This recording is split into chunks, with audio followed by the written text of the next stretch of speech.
흘러 퍼지는 그리스도의 향기. 안녕하세요. 하늘빛 향기의 퓨인봉입니다. 안녕하세요. 윤유선입니다. 좋은 직장, 좋은 직업이라고 하면 어떤 것이 떠오르세요? 네. 보통 선생님?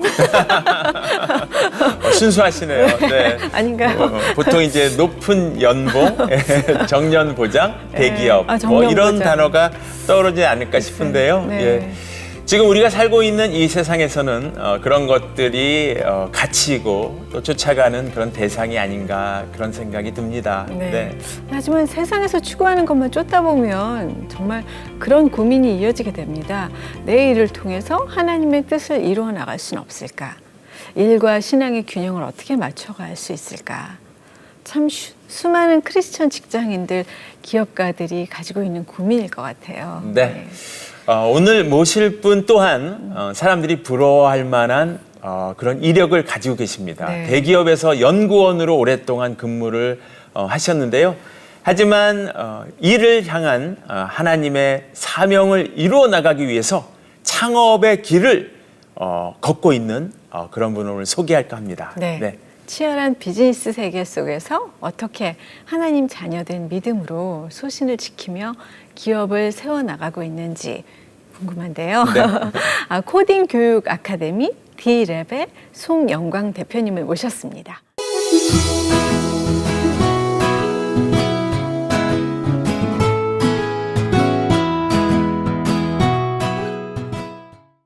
어서 오세요. 네, 어서 오세요. 네, 안녕하세요. 네. 반갑습니다. 감사합니다. 네. 본인 소개 좀 부탁드려 볼까요? 네. 네, 제 이름은 송영광이고요. 네. 네. 모토로라하고 삼성전자에서 한 14년 정도 엔지니어로 일했습니다. 네. 그래서 삐삐, CDMA4, 스마트폰까지 네. 다 만들어 봤고요. 네. 지금은 이제 D랩이라는 기업을 창업해서 이제 그곳에서 이제 교육 혁신을 좀 이루려고 노력하고 있고요. 네. 네. 사실 저 이 코딩 교육 이런 거 좀 관심은 낯설어요. 있는데. 네. 예, 근데 앞으로는 진짜 네. 영어 배우듯이 꼭 알아야 할 언어라고 네. 하는데 어떻게 하면 좋죠? 네, 먼저 이제 코딩이 뭔지 되게 다들 궁금해 네. 하시는데 가장 쉽게 설명한다면은 컴퓨터한테 글을 쓰는 거예요. 근데 컴퓨터가 아직 똑똑하지가 않아서 한국말을 잘 모릅니다. 네. 그러니까 컴퓨터가 알아들을 수 있는 언어로 써줘야 돼요. 그러니까 인간이 좀 더 똑똑하니까 인간이 컴퓨터가 알아들을 수 있는 언어를 배워서 그 언어로 글을 써주는 거죠. 그래서 그걸 잘 쓰면은 컴퓨터가 이제 영화도 보여주고 음악도 플레이해주고 그다음에 이제 쇼핑도 할 수 있게 네. 해주는 거죠. 인간에게 내게 필요한 것들을 컴퓨터를 이용하면은 값싸고 빠르고 효과적으로 만들 수가 있으니까는 되게 큰 가치가 생기는 거예요. 네. 그러니까 전 세계에서 다 그 가치를 만들려고 코딩을 이제 해야 된다라고 하는 거죠. 예. 코딩을 통해서 시험을 풀 수도 있는데 저희는 시험 치는 것보다는 아이들이 뭐 만보기도 만들어 보고 시각장애인들을 위한 이렇게 지팡이도 만들어 보게 하면서 좀 가치를 창출하는 방향으로 좀 교육을 하고 있고요. 아, 네. 어쨌든 오늘 처음 코딩이란 단어를 들어보시는 시청자들도 계실 거예요. 네. 그렇죠. 예. 그럴 수 있어요. 저는 듣기는 했는데 내용은 잘 모르겠고. 예. 창업하신 지는 7년 되셨고. 네. 네. 그다음에 직장 생활 하신 지는 14년 되셨고. 제가 네. 그렇게 알고 있는데 네. 옛날에 드라마 그 미생이라고 있었어요. 아주 인기가 있었는데 네. 네, 거기에 이런 대사가 있습니다. 회사 안은 전쟁터고 회사 밖은 지옥이다. 네. 어떡해. 이 명대사라고들 네. 다들 꼽고 있는데 네. 어떻게 생각하시는지요? 맞아요.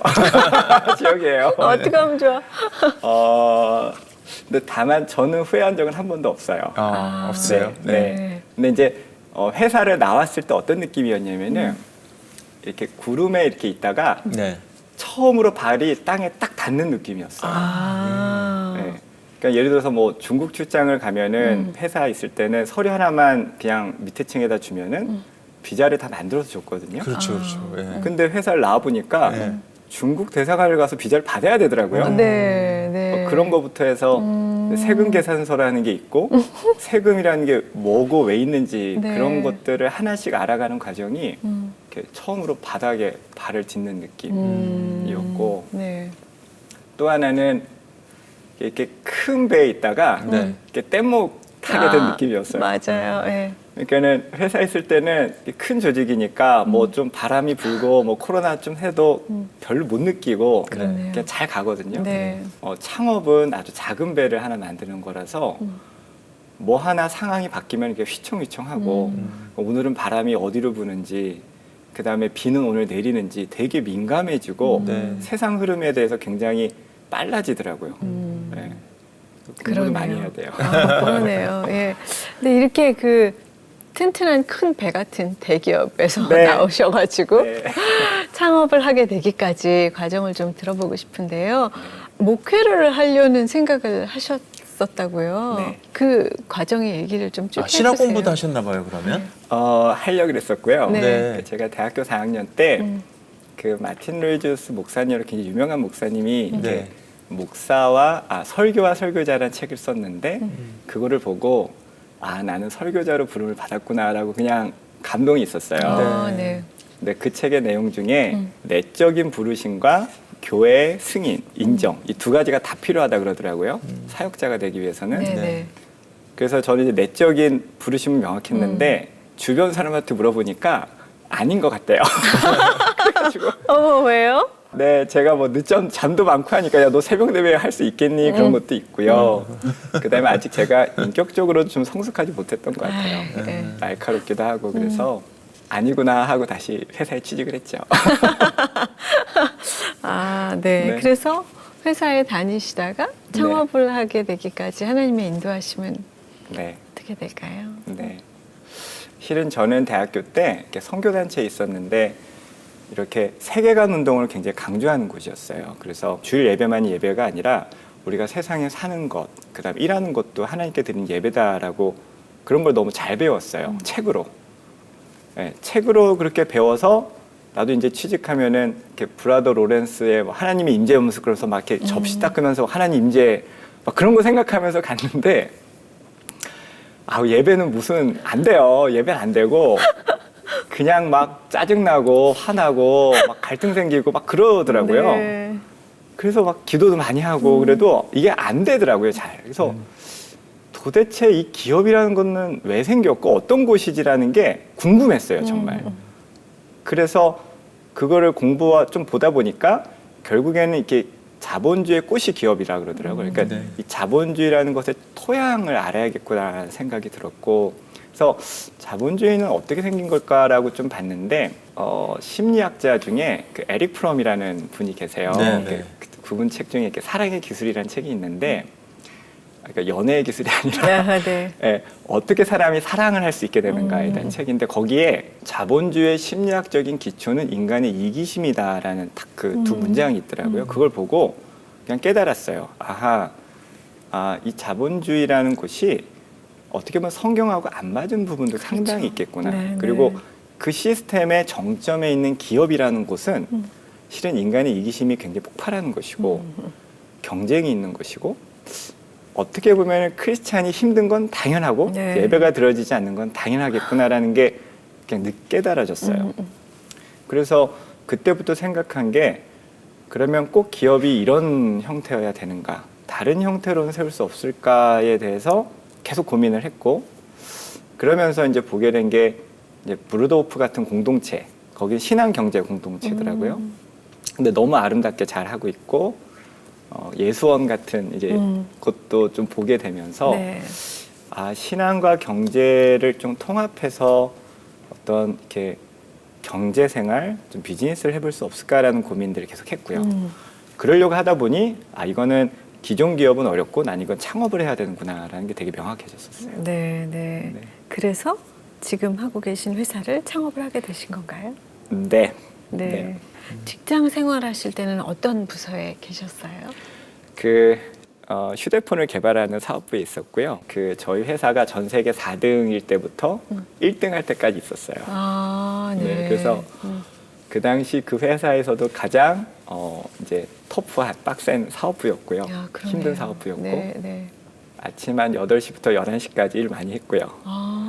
그다음에 이제 해외나 그런 이제 출장 가면은 뭐 한 달, 두 달 막 새벽에 퇴근한 일도 계속 되게 급한 문제들이 많거든요. 그래서 그런 생활을 많이 했어요. 또 네. 뭔가 성취감도 되게 느끼기도 그럼요. 하셨겠네요. 네네. 전 아직도 삐삐 만들었을 때가 기억이 나는데 제가 만든 거 사람들이 쓰잖아요. 네. 아, 허리에다, 너무 허리에다 다 차고 다녔었죠. 예. 너무 신기하고 뿌듯하고 네. 그다음에 학교에서 배웠던 대로 했더니 막 눈에 보이고 숫자가 막 찍히고 네. 소리가 나고 그런 걸 처음 보니까 너무 신기했어요. 아, 그러네요. 저도 그게 신기했어요. 아니, 이게 어떻게 글자가 이렇게 나오지? 막, 네. 예. 네. 본격적인 창업을 이제 하시기 전에 네. 이력을 제가 잠깐 봤거든요. 네. 잠깐 여기 봤더니 네. 네. 빵집 사장님 이런 이력이 있어요. 네. 도대체 이 이력은 생뚱맞죠? 어떤 빵집을 운영하셨던 거예요? 빵집 사장은 아니었고요. 네. 직원이었고요. 네. 실은 제가 아까 말씀드렸듯이 이렇게 신앙과 경제가 통합된 그런 공동체에 대한 꿈이 있었어요. 네네. 그러니까 저는 실은 창업 기업보다도 공동체에 대한 꿈이 있었고 제가 그 당시에 있던 교회에서 이렇게 빵 사업을 시작하려고 그랬어요. 근데 그게 단지 1층에 그냥 커피숍 정도가 아니라 진짜 비즈니스로서 하고 싶어 했고 내가 너무 좋아하는 교회고 목사님이시고 또 비즈니스를 한다고 하니 아 이건 내 기회다 라고 해서 이제 그때 퇴사를 하고 그 빵 사업에 조인을 했죠. 아, 그때 퇴사를 하신 거예요? 네. 네. 그래서요. 그래서 네. 빵 공장을 세팅했죠. 그건 아니고. 그래서요. 전혀 안 어울리는 다른 직종. 네. 예. 근데 어차피 다 이렇게 공놀이들이니까 이렇게 규격 재서 이제 네. 국가에서 원하는 크기의 이제 그 공장을 세팅하고 네. 그래서 되게 잘 됐어요. 나중에 납품도 많이 하고 백화점에도 들어가고 네. 그래서 교회도 큰 도움이 됐다고 들었습니다. 네, 네. 어떻게 그 해보시니까 큰 조직에 있을 때와 어떻게 달랐나요? 어떻게 더 일이 좀 수월하셨나요? 배우고 느끼는 점도 있을 거 아니에요. 네. 그런 걸 하시면은. 완전 많았고요. 네. 교회의 목사님들과 사역자분들이 훨씬 더 창업가적이세요. 기업의 직장인들보다도 네. 훨씬 더 없는 것에서 만들어내는 그런 능력과 역량들이 있고 두 번째 되게 놀랬던 게 거의 이제 간사분들 중에 한 명을 얘기를 하는데 기존에 다니던 회사에서 몇 시까지 일했냐요. 네. 그래서 그 10시쯤에는 그래도 다 퇴근해. 그랬더니 우리가 더 열심히 일한다고 막 좋아하는 거예요. 그래서 되게 충격이었어요. 보통은 우리가 더 오래 일한다고 화를 내야 되는데. 네. 한 번도 전 회사에서 그런 본 적이 없거든요. 그러니까 그 친구는 정말 비전을 보고 일하는 거였어요. 급여도 아마 제가 받았던 급여에 아마 10분의 1도 안 됐었을 그렇죠. 것 같은데 네. 진짜 비전을 갖고 일을 하고 있더라고요. 되게 놀랐어요. 네. 이럴 수 있구나. 두 개 배웠습니다. 그러네요. 새벽부터 일을 하실 텐데. 예. 근데 어떻게 하나님이 인도하셨는지 네. 또 그 인도하심도 있었을 것 같아요. 네. 진짜 있었어요. 이제 제가 빵집을 이제 그만두기로 말씀을 드리고 이제 뭘 먹고 살지라고 이제 고민이 되잖아요. 네. 가장이기도 하고. 근데 그게 2013년 12월 31일 날 저희가 이제 24시간 기도회가 있었어요. 그래서 이제 거기 기도를 하는데 이제 하루가 넘어가서 2014년 1월 1일이 돼서 새벽에 목사님이 이렇게 기도 제목이 있는 사람 앞으로 나오라 그러시더라고요. 네. 기도 제목이 있죠. 네. 뭘 먹고 살아야 되나. 그래서 나왔는데 목사님이 이렇게 안수를 살짝 해주셨어요. 네. 근데 갑자기 제가 통곡을 하면서 하나님 대한민국 경제 구조를 바꿔주세요라고 울부짖는 거예요. 근데 제 정신은 내가 왜 이러지? 진짜 그렇게 제 정신은 그렇고 네. 제 육체는 그렇게 기도를 하더라고요. 제 인생에 한 2번 정도 있었던 기억이에요. 2번째 정도 있었던. 그래서 이건 내가 하는 기도가 아니라 하나님이 하게 하시는 기도라고 생각이 들었고 공교롭게 그 다음 날이 제가 사업자 등록을 내려고 했던 날이었거든요. 그래서 우리 회사가 존재해야 된 이유, 사명은 대한민국 경제 구조를 바꾸는 것이구나라고 그냥 믿어졌어요. 네. 그게 너무 확실해졌었어요. 네, 그래서 네, 그렇게 해서 창업이 된 거죠. 송영광이라는 이름이시잖아요. 네. 예. 그러면 이 이름을 딱 들으면 아 모태신앙이구나. 장로님 아들이신가 그렇죠. 예, 장로님 아들이시구나. 뭐 네. 그렇게 생각할 수 있는 여지가 있어요. 네, 충분히 있죠. 네. 신앙은 언제부터 하셨는지 궁금합니다. 네. 네, 아버님이 네. 대통령 돼서 영광 받으라고 영광이라고 지어주셨고요. 와. 아, 상관이 없는 거예요? 네, 상관이 없고요. 그리고 저는 이제 고1 때까지만 해도 되게 하나님이 미웠어요. 왜요? 누가 날 만들었다는 게 그냥 기분 나빴어요. 그냥 기분 나빴어요, 진짜. 근데 고1 때 이제 시험 공부하다가 밤에 공부하기 싫으니까 내가 왜 살아야 돼 그런 생각 하잖아요. 네, 네. 근데 그때 되게 친했던 그리고 착했던 짝꿍이 생각났어요. 네. 네, 그래서 그 친구가 근데 교회를 다녔었거든요. 그래서 아 교회 가면 뭐가 있나라는 생각이 들어서 그 친구한테 연락을 해서 교회를 갔어요. 고1 때. 근데 갔더니 이제 그 우리 자매들도 있고 해서 너무 좋잖아요. 그래서 다녔죠. 네. 그래서 신앙이 전혀 없이 다녔었는데 6개월쯤 지나니까는 학습이라는 걸 받아야 된다 그러더라고요. 세례 받기 전에. 네. 예. 그래서 학습 받는 과정에 찬양 예배 시간이 있었어요. 그 찬양 예배 시간에 저는 믿음이 없어서 가사가 전혀 마음에 와닿지 않았고 그 당시에 뭐 나의 창조자, 나의 구원자, 가장 귀한 나의 예수님 그 찬양에서 진짜 나의 창조자, 나의 구원자라고 몸이 건조하게 두 번째 구절까지 따라 부르고 1시간 반 울었어요. 근데 똑같아요. 내가 왜 울지 하면서 울었어요. 네, 네. 왜 울지? 근데 마음이 이렇게 서럽지? 뭔가 이렇게 슬프지? 그러면서 1시간 반을 울고 집에 가는데 마음이 이렇게 하얀 도화지가 된 느낌이었어요. 너무 평안하고 너무 이렇게 행복해서 이게 뭐지? 근데 그 다음부터 믿어졌어요. 예수님이 기분 나쁘지 않고 네, 믿어지고 성경도 그냥 읽게 되더라고요. 이게 되게 신기했어요. 네. 그 찬양이 그러면 지금도 최애 찬양입니까? 아니요. 아, 그렇진 않고요. 가사는 너무 좋은 것 같아요. 나의 창조자, 나의 구원자. 창조자, 나의 구원자, 네, 가장 귀한 나의 예수 이렇게 가는 네. 찬양이에요. 네, 맞아요. 어. 근데 그 두 단어에 네. 기독교 핵심이 있었던 것 같아요. 네. 창조자, 구원자. 그러네요. 네. 그리고 그 대표님께 필요한 찬양을 그때 딱 하게 해주신 거네요. 네, 네. 고백하게 하신 거죠. 강제로. 그러네요. 네. 고백이죠. 네. 근데 그 청소년 시절에 만난 그 하나님을 쉬지 않고 쭉 열심히 따르셨어요. 아니에요. 아니에요? 아니고요. 아닐 때가 있었나요? 그때 이제 저는 그때 회개를 하고 하나님을 믿게 된 것 같아요. 그리고 그게 저는 무슨 사건인지 몰랐는데 이제 성령 하나님이 저를 찾아왔던 사건이었던 것 같아요. 네, 네. 근데 그러면 그 뒤로 말씀과 기도로 잘 양육을 받았어야 되는데 제가 잘 못 받았어요. 그리고 그냥 청소년들이 얻는 그냥 죄된 삶을 살았었어요. 그래서 더 우울하고 심각해졌었어요. 네. 그 청년 시절에요. 네, 대학교 때가 어. 그래서 가장 제가 힘들고 우울하던 시기였어요. 그랬는데 어떻게 다시 그러면 하나님을 만나셨어요? 가장 큰 거는 네.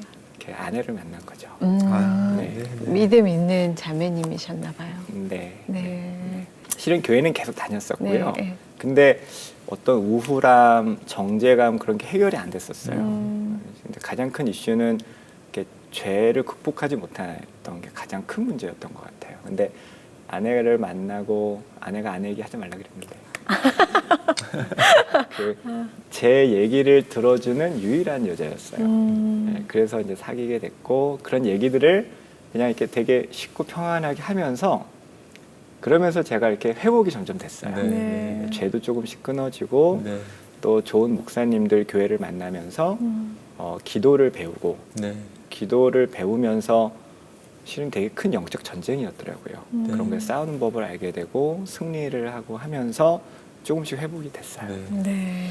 저도 방금 말씀해 주신 것 같은 그런 문제, 그러니까 이렇게 회개하고 죄사함을 받고 잘 살 것 같은데 또 동일한 죄를 또 짓고 또 회개하고 그러니까 진짜 막 스스로에 대해서 너무 실망하고 네. 그렇게 우울한 게 막 찾아오더라고요. 네. 네. 근데 이제 어느 날 말씀 중에 그렇기 때문에 네가 그런 정도이기 때문에 예수님이 이 땅에 오셔서 십자가에서 돌아가시고 부활하셨다. 네가 그렇지 않고 좋은 괜찮은 애였다면 오실 이유도 없었지 않았겠니라는 말씀을 전했는데 그 말씀에 의지가 되더라고요. 네. 그러면서 회복이 되고 할렐루야. 또 하루 살고 또 믿어지고 네. 이제 그런 과정인데 아마 우리 모두가 그런 과정이 있겠죠. 예. 그 이후에는 이제 디랩이라는 회사를 네. 허락하셔서 네. 또 힘차게 또 네. 하게 하시잖아요. 네, 네. 디랩은 어떻게 시작하게 됐어요? 디랩은요 빵집을 나와서 시작하게 됐고요. 근데 그때도 되게 신기한 일들이 있었어요. 네. 실은 창업을 하고 6개월 동안 네. 매출이 60만 원이었어요. 6개월 동안 60만 원이요? 네. 그럼 한 달에 디랩. 10만 원. 그럼 매출이 없었다는 얘기네요. 없었죠. 네, 네. 네, 그리고 근데 이제 저희가 원래 하려는 거는 교육이 아니라 네. 나 같은 아빠들이 자신의 아이디어를 구현해주고 이제 웹의 크라우드 펀딩 플랫폼에서 성공을 시켜주고 중국에서 생산을 한 다음에 국제 유통을 해주는 플랫폼을 만드는 게 목표였는데 네. 그 과정을 우리가 먼저 겪어봐야겠다라 그래서 만들었던 게 재밌게 코딩을 배우는 교구를 만들고 저희가 만든 영상이 SNS에서 굉장히 막 유명해지고 그 다음 달에 정부에서 소프트웨어 교육 의무화 발표를 하셨어요. 네. 그 당시에 알려진 데가 저희밖에 없어서 기자분들이 한 10군데에서 오서 저희 기사를 써주셨어요. 아, 네. 근데 기사를 저는 엔지니어인데 코딩 교육 전문가로 써주신 거예요. 그 기사가 이렇게 되게 유명한 신문에 나가고 나서 전화가 오는 거예요. 코딩 교육 해달라고. 아, 네. 그래서 교육을 하게 됐고요. 그리고 원래는 회사 이름은 이렇게 데디스 랩이었어요. 아빠의 실험실. 데디스 랩. 예. 네, 두 가지 의미가 있는데 말라기서의 말세에 내가 엘리야를 보내리니 아빠의 마음을 자녀에게 자녀의 마음을 아빠에게 가정의 연합이 굉장히 중요해져요. 왜냐하면은 가정이 모든 사회 조직의 핵심 조직이 될 거거든요. 아까 말씀에 통합된다 그랬잖아요. 네. 그래서 가정이 더 중요해지기 때문에 아빠와 자녀 관계 회복이라는 목표가 하나 있었고 두 번째로는 이제 하늘에 계신 우리 아버지의 실험실이라는 뜻이에요. 네. 네, 지금 하나님이 세상을 한번 또 뒤집고 계세요. 산업혁명 때 한번 뒤집고 지금 또 한번 크게 맞아요. 변화를 일으키시는데 네. 많은 실험과 새로운 대안들이 필요한 시점이에요. 그래서 저희는 하나님이 새로 만드는 세상에 대안적인 기업, 새로운 구조의 기업을 이라는 생각이 있습니다. 그래서 실험실인 거죠. 네. 교육도 네. 새로운 시도를 하고. 경제 구조도 네. 새로운 시도를 네. 하고. 네, 네. 맞습니다. 네. 그러면 디랩이 그 옛날 기도의 고백처럼 네. 대한민국 경제 구조를 바꾸고 있다고 생각하십니까 지금 어떠신지? 네, 조금씩 바꾸고 있고요. 바꿀 거예요. 네네. 네. 네. 일단은 저희가 9개의 캠퍼스가 있는데 네. 그 중에 6개는 프랜차이즈가 아니고요. 이렇게 파트너십이에요. 그러니까 실은 프랜차이저는 남남이거든요. 본사하고. 그쵸. 그래서 좀 네. 이슈들이 많이 발생하잖아요. 이건 남남이 아니에요. 약혼했어요. 음. 그래서 거기가 안 되게 둘 수가 없어요. 본사에서 무조건 도와줄 수밖에 없게 돼 있고 또 그분들도 본사가 잘 되면 좋게 돼 있어요. 네. 그런 구조를 만들어서 위닝 구조를 만들었고 두 번째로는 교육 그 자체가 너무 중요해졌어요. 왜 그러냐면요. 산업혁명 전에는 생산 수단이 땅밖에 없었어요. 그래서 땅을 가지고 있는 영주가 짱을 먹었잖아요. 그렇죠. 네. 자꾸 이런 표현이 나오네요. 네, 그 사람들이 제일 큰 권력을 가졌는데 네. 산업혁명으로 넘어가면서는 땅이 아니라 기계가 땅보다 더 많은 가치를 창출하게 됐어요. 그래서 땅 많이 사는 것보다 기계를 잡아서 공장을 하는 게 더 큰 가치를 창출했고 그래서 사람들이 땅에서 일하다가 전부 기계 공장에서 일을 하기 시작했죠. 근데 기계는 비싸요. 비싸니까 돈이 많이 필요하니까 자본이 굉장히 중요한 시대가 왔던 거예요. 지금까지. 근데 지금은 인류 역사상 가장 강력한 생산 도구인 컴퓨터가요.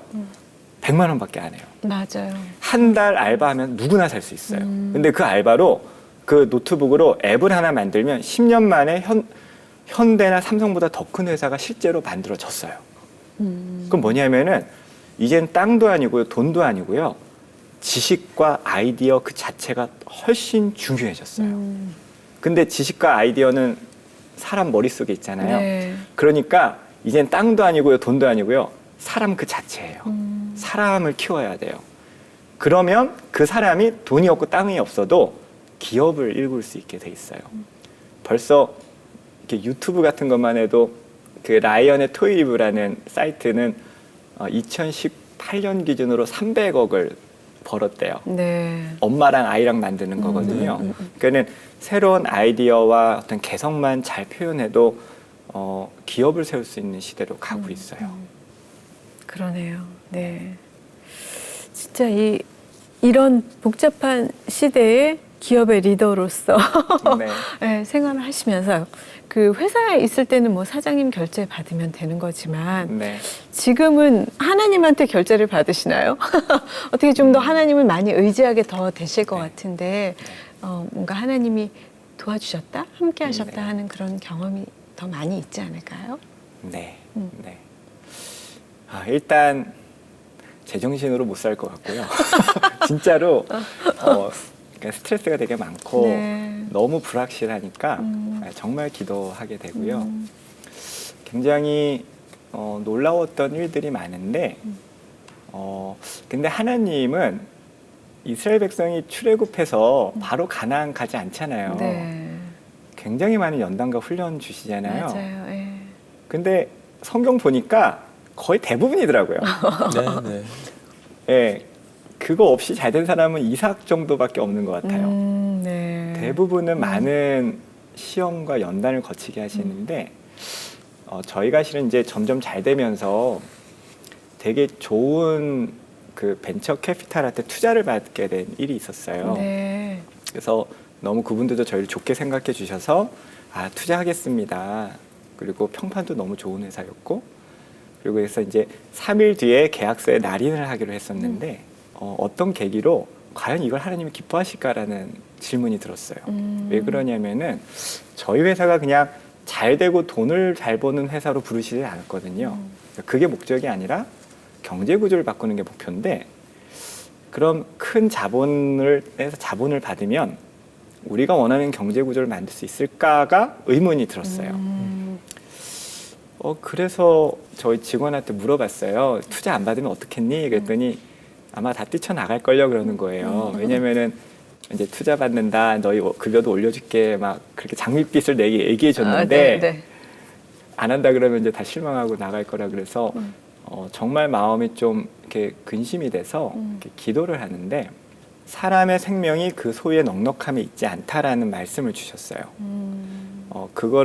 그게 이거 응답이고 그럼 이건 받는 게 아니구나라고 생각이 들어서 가서 얘기를 하면은 직원들이 다 나갈 거고 회사 문을 닫아야 되니까 폐업을 할 거고 폐업을 하면은 이제 폐업 처리를 하는데도 비용이 되니까 우리 지금 집에 통장 잔고는 얼마고 폐업할 비용은 있네 하고 해서 아내한테 이제 문 닫아야 될 것 같다라고 얘기했더니 그러래요. 그래서 네. 그 다음날 이제 직원들 다 모아놓고 얘기를 하는데 막 제가 막 펑펑 울더라고 울면서 막 얘기를 하는데 아무도 안 나갔어요. 안 나가고 네. 덜을 더 이렇게 신뢰해주고 그러면서 잘 마무리가 됐죠. 그래서 와, 네. 투자는 안 받고 그 당시에 이제 크라우드 펀딩이라는 게 생겼었어요. 맞아요. 예. 근데 그걸 해야지라는 생각을 하는 순간 제가 꿨던 꿈이 생각나는 거예요. 그 꿈이 뭐였냐면은 제가 아는 크라우드 펀딩 대표가 꿈에 나왔었어요. 그리고 제가 나오고 어떤 여자 한 명이 나와서 우연히 식당에서 만나서 같이 밥을 먹었는데 그 여자분이 먼저 식사를 하고 나갔어요. 네. 자리를 떴는데 갑자기 그 여성분이 비명을 지르는 거예요. 그래서 저하고 그 크라우드 펀딩 회사 대표 같이 막 쫓아갔더니 그 여자분이 이렇게 계단을 올라가는데 계단에 거미줄이 있는 거예요. 그래서 이렇게 자세히 봤더니 그 거미줄에 개미가 빼곡한데 네. 징그럽지가 않고요. 개미가 막 헬로키티 모양을 했다가 슈퍼마리오 모양을 했다가 이렇게 카드 섹션을 하는 거예요. 네. 그래서 무슨 개미가 이렇게 예쁘지? 엔지니어다운 꿈이. 하고 네. 깼었고 저는 네. 그게 무슨 뜻인지 몰랐는데 네. 크라우드 펀딩을 할 때 알게 됐어요. 어. 개미잖아요. 아. 작은 분들의 자본이잖아요. 네, 네. 근데 그분들이 뭔가 회사 같이 상호작용을 하면서 이렇게 예쁜 그림들을 같이 그려주는 거고 그 계단은 회사의 성장이고 그 여성은 기업을 상징했던 것 같아요. 그 여성분이 이제 계단이라는 성장을 하려는데 그 과정을 거친 거죠. 네. 아, 그렇게 해석됐어요, 저도. 네, 네, 네. 그럴 수 있을 것 같아요. 어쨌든 많은 꿈을 네. 주시고 네. 예, 비전을 주셔서 계속 새로운 개혁들이 나올 것 같은데요. 디랩을 하시면서 대안학교를 네. 또 운영하는 예, 그런 비전을 지금 키우고 계시다고 들었는데 네. 예, 어떤 계획인가요? 예. 네. 교육 문제가 심각해요. 맞아요. 네. 열심히 공부하는 거는 좋은데 그 공부의 목표와 방향이 앞으로 오는 세대랑 안 맞는 게 문제예요. 실은 그 부작용이 지금 이미 벌써 시작이 됐고 그래서 저희가 하는 학교의 목표는 입시에 도움되는 공부가 아니라 네. 왜냐하면 입시에 도움되는 공부가 인생에 도움이 별로 안 돼요. 맞아요. 네. 그래서 인생에 도움이 되는 공부를 하면서 진학과 진로의 문제를 적절하게 해결하는 게 목표예요. 그래서 시험을 얻고 고전을 읽고 독서 토론을 하고 또 인공지능이나 코딩과 같은 가장 사회에 강범위한 영향을 미치는 테크놀로지를 배워서 네. 이 두 개를 배우면 아이들이 뭘 할 수 있게 되냐면은 이 기술을 갖고 내가 사람들에게 어떻게 기여할지를 알게 돼요. 그건 인문학을 알아야 되거든요. 그래서 그 두 가지를 배워서 사람과 사회에 필요한 앱도 만들고 제품도 만들고 그리고 부모님하고 아이들하고 같이 회사를 세우게 해서 판매를 해보게 할 거예요. 네. 근데 그게 왜 중요하냐면은 가장 교육의 큰 문제는 내가 왜 공부하는지를 모르고 공부하는 거예요. 근데 저는 삐삐를 만들 때 알았어요. 공부해야 되는 이유를. 삐삐를 잘 만들려고 하니까는 수학 정석을 다시 봐야 됐어요. 예. 그 눈에 보이지 않는 전파가 눈에 보이게 하기 위해서는 수학 공식으로 시뮬레이션을 해야 됐었거든요. 내가 이걸 먼저 알았더라면 수학 공부 더 열심히 했을 텐데 아이들이 학교에서 그걸 만들어서 이렇게 상품으로도 팔아보고 부모님들한테 줘보였을 때 부모님이 막 박수 쳐주고 친구들이 좋아하면은 내가 이렇게 수학 공식을 위해서 게임을 만드는데 좋아하네. 그리고 그것도 잘 만들려면은 책도 많이 읽어야 되고 수학도 더 해야 되거든요. 그런 선순환 구조, 그러니까 내가 왜 공부를 해야 되는가를 깨닫게 하는 너무 중요한 방편인 것 그러네요. 같습니다. 직장 생활도 많이 겪으시고 창업 생활도 예, 많은 경험이 있으시고 예, 이제 학교까지 창업을 지금 꿈꾸는 분들 많이 있습니다. 네. 그림을 막 그리시는 네. 우리 시청자분들 중에서 창업 꿈꾸는 분들에게 조언을 해줄 수 있다면 어떻게 해주실래요? 네. 사명을 받으셔야 돼요. 사명. 네. 그러니까 창업이라는 것이 미국의 굉장히 유명한 투자자가 한 100개가 넘는 회사를 투자하고 성공 요인을 분석해 봤는데 1위가요. 팀도 아니고 사람도 아니고 아이템도 아니고요. 돈도 아니고요. 뭐였을 것 같아요?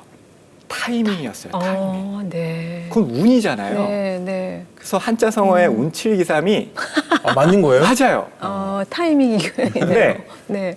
실은 창업자들 얘기에서는 운구 운구 7, 네, 예, 네. 예. 기일. 기일이라고까지 얘기를 하는데 진짜 성공한 기업의 33%가 타이밍을 맞춰서 다 창업을 한 거예요. 아무리 능력이 있고 팀이 좋아도 시기가 안 맞으면. 안 맞으면 안 되는 거죠. 그러네요. 그러면 누가 그 타이밍을 맞추냐? 버티는 사람이 맞춰요. 3년 내에 한 번은 오거든요. 그러면 누가 버티냐? 사명감이 없으면 못 버텨요. 그렇지. 그러니까 예를 들어서 뭐 요즘에 막 비트코인 뜬 데다 와 이거 하면 돈 되는 거야 하고 창업을 하잖아요. 창업하면 안 되거든요. 예. 그러면은 이게 사명감이 없으니까 금세 안 하게 되시는 거죠. 그러니까 그 타이밍을 잡을 수가 없어요. 제일 중요한 거는 내가 이게 잘 되든 안 되든 정말 하나님이 원하셔서 내가 이루어야만 될 사명인가 네. 의식이 제일 중요한 것 같아요.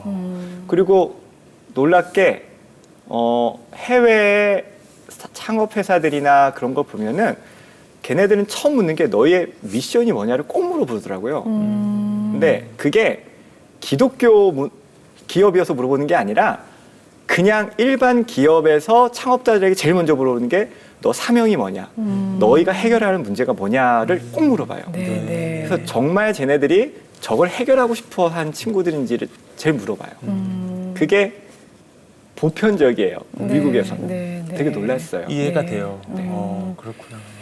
대표님이 꿈꾸시는 그런 학교 네. 또 기업 네. 응원하는 마음이 너무 커서 함께 네. 기도해드리고 싶은 마음이 막 생기는데요. 네. 네. 기도 제목 있으면 함께 나눠주세요. 네. 올 한 해가 굉장히 성장하는 한 해가 될 것 같아요.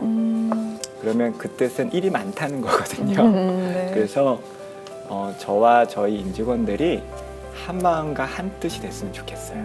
네. 제일 중요하네요. 네. 그걸 위해서 기도해 주세요. 네, 네. 알겠습니다. 응원하고 기도하겠습니다. 네, 감사합니다. 네. 오늘 귀한 나눔 감사드립니다. 네.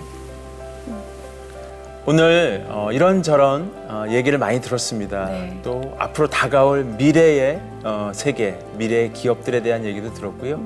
무엇보다도 가슴에 담기는 단어는 사명인 것 같습니다. 예, 우리에게 주신 사명이 있어야 기업도 하고 좋은 신앙생활도 할 수 있다는 것을 우리가 가슴에 담고 하나님만 의지하고 앞으로 나가면 참 좋겠습니다. 네, 정말 성경적으로 하나님 안에서 기업이 어떻게 잘 성공할 수 있는지 좋은 모델이 되셔서 저희도 세상의 것이 아니라 하나님의 마음으로 기업을 하고 가정을 섬기고 또 학교를 하고 그런 세상이 빨리 왔으면 좋겠다는 생각이 듭니다. 네. 오늘 함께해 주신 여러분 고맙습니다. 다음 시간에 뵙겠습니다.